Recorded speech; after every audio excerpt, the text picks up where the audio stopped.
Hi, George. Good evening, Ricardo. How are you? Fine. Good. What's your name and I'm called George Nchumbonga. I'm a your student complete name? Complete name. George Yeah. Nchumbonga. Lekelefak is my father's name, which is the family name. George is the Christian name. I received that when I was baptized. And Nchumbonga is my name. George Nchumbonga. Lekelefak. I'm a student of Canon law here. I'm doing a master's program. Okay. Yes. And you are the Italian coordinator? Yes, I'm the Italian coordinator. An initiative which came up to me when I arrived at the University of St. Paul. Okay. I was looking for a place where I could practice my Italian, and I didn't find one.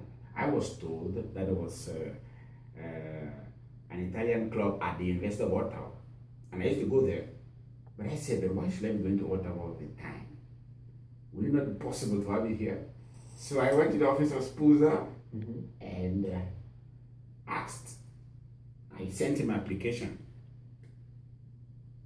for the creation of this club, and it was authorized. So I'm the coordinator. I coordinate it, yeah. The Italian club, yeah. What are the objectives of this club? The objectives are three. We have three objectives. First is the academic aspect.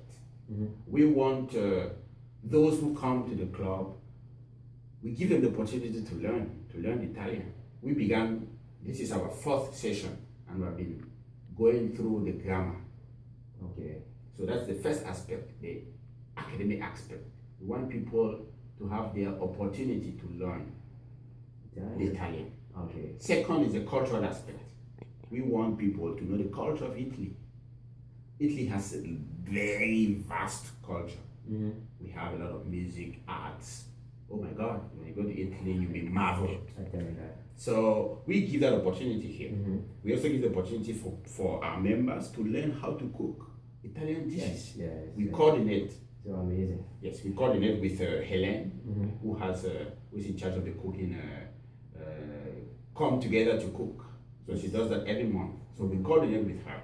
And the last aspect is the human aspect.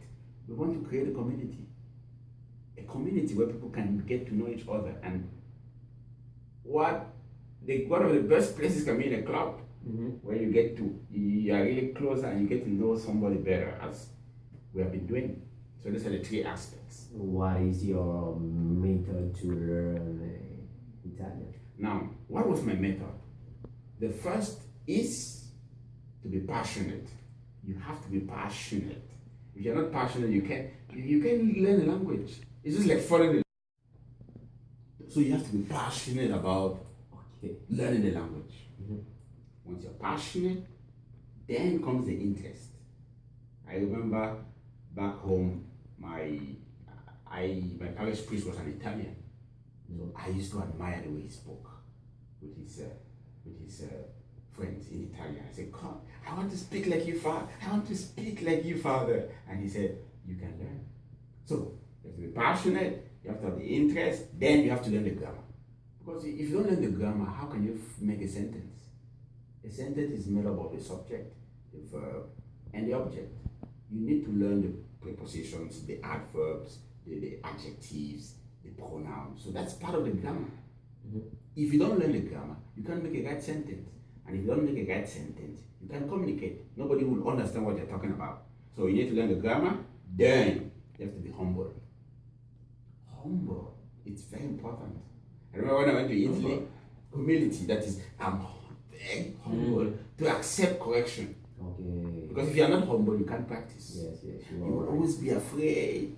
You understand? When I went to Italy, I met these two daughters of Alexander Carboni. They were the ones who taught me Italian. This girl was called Emanuela Carboni, and the sister was called Roberta Carboni. They taught me how to read Italian and how to speak. And I made many mistakes in those days.